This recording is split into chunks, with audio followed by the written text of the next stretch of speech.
दोस्तों, महाकुंभ में नहाने के बाद इस लड़की का तीसरा नेत्र खुल जाता है। तो क्या है ये तीसरा नेत्र? क्या यह महादेव की कृपा है या फिर कुछ और? तो जानने के लिए चलिए सुनते हैं पूरी कहानी।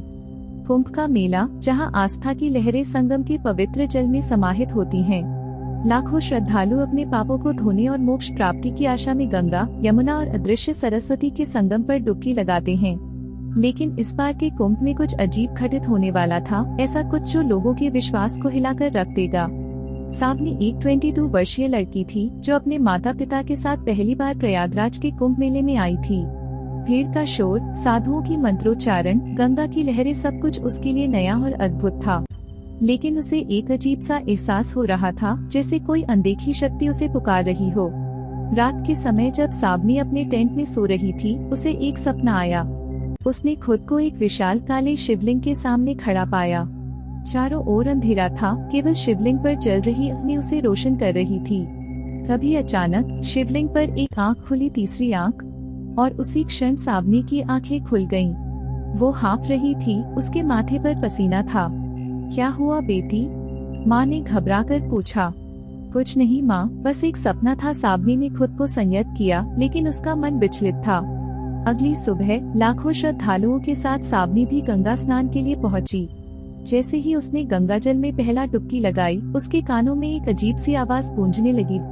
समय आ गया है, सत्य प्रकट होने वाला है। सावनी घबरा गई, लेकिन उसने इसे केवल अपना भ्रम समझा। दूसरी डुबकी लगाते ही उसे लगा कि कोई शक्ति उसके माथे को छू रही है। तीसरी डुबकी के बाद जब वह पानी से बाहर आई तो उसके माथे पर कुछ अजीब था। लोग उसे घूर रहे थे।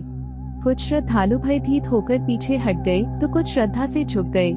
उसके माता पिता ने जब उसका चेहरा देखा तो स्तब्ध रह गए।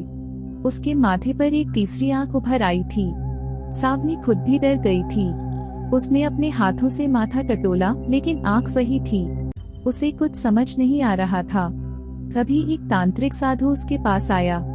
बालिका, यह कोई साधारण घटना नहीं है। यह शक्ति तुम्हें किसी विशेष उद्देश्य से दी गई है, साधु ने कहा। लेकिन यह कैसे संभव है? सावनी घबराई हुई थी। क्या तुम्हें कोई सपना आया था?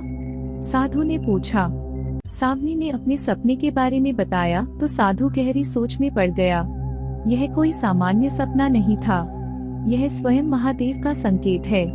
लेकिन ध्यान रहे, यह शक्ति जितनी वरदान है उतनी ही अभिशाप भी बन सकती है। सावनी को एहसास हो गया कि उसके जीवन में कुछ बहुत बड़ा बदलने वाला था। उस दिन के बाद सावनी जब भी किसी को देखती, उसकी तीसरी आंख से उसके अतीत और भविष्य की झलकियां दिखने लगती। वह देख सकती थी कि कौन व्यक्ति पवित्र है और कौन पापी। वह देख सकती थी कि कौन सच बोल रहा है और कौन झूठ। धीरे धीरे उसकी यह शक्ति पूरे कुंभ में चर्चा का विषय बन गई। लोग उसे देखने के लिए उमड़ने लगे। कुछ उसे देवी मानने लगे तो कुछ इसे काला जादू कहकर डरने लगे। लेकिन सावनी को जल्द ही समझ में आ गया कि इस शक्ति के पीछे एक गहरा रहस्य छिपा है। वह जहाँ भी जाती, उसे एक रहस्यमय काला साया महसूस होता। कोई या कुछ उसे लगातार देख रहा था। एक दिन कुछ नागा साधु उसके पास आए। उनके शरीर पर भस्म लगी थी और आँखों में अद्भुत तेज था। उनमें से एक वृद्ध साधु ने कहा, बालिका, तुम्हारे माथे पर यह तीसरा नेत्र केवल एक शक्ति नहीं, एक परीक्षा है। कैसी परीक्षा? सावनी ने पूछा। जिस दिन कुंभ के मुख्य स्नान का दिन आएगा, उस दिन तुम्हारे सामने एक बड़ा निर्णय आएगा। एक ऐसा निर्णय जिससे या तो तुम संसार को बचा सकती हो या उसे विनाश की ओर धकेल सकती हो। सावनी का मन अशांत हो गया। उसे समझ नहीं आ रहा था कि यह सब क्या हो रहा है, लेकिन उसे इतना जरूर एहसास हो गया था कि उसके साथ कुछ बहुत बड़ा घटित होने वाला है। मुख्य स्नान का दिन आ पहुंचा। पूरे कुंभ में आस्था का माहौल था, लेकिन सावनी का मन बेचैन था। उसे अजीब तरह की आशंकाएं हो रही थीं।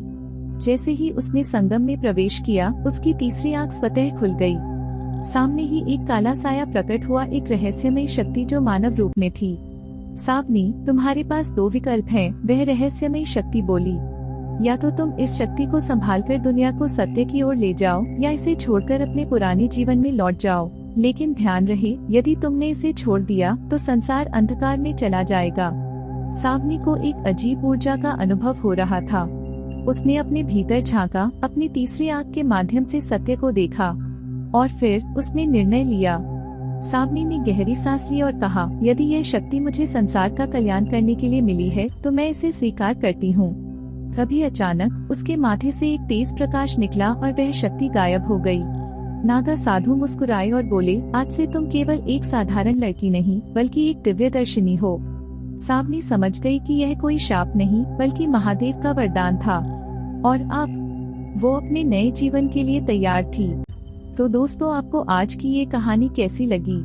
अपनी राय हमें कमेंट बॉक्स में जरूर दीजिए। साथ ही ऐसी ही कहानियों को सुनने के लिए हमारे चैनल को सब्सक्राइब करना बिल्कुल ना भूले। फिर से मिलेंगे ऐसी ही नई कहानी के साथ, तब तक के लिए बाय।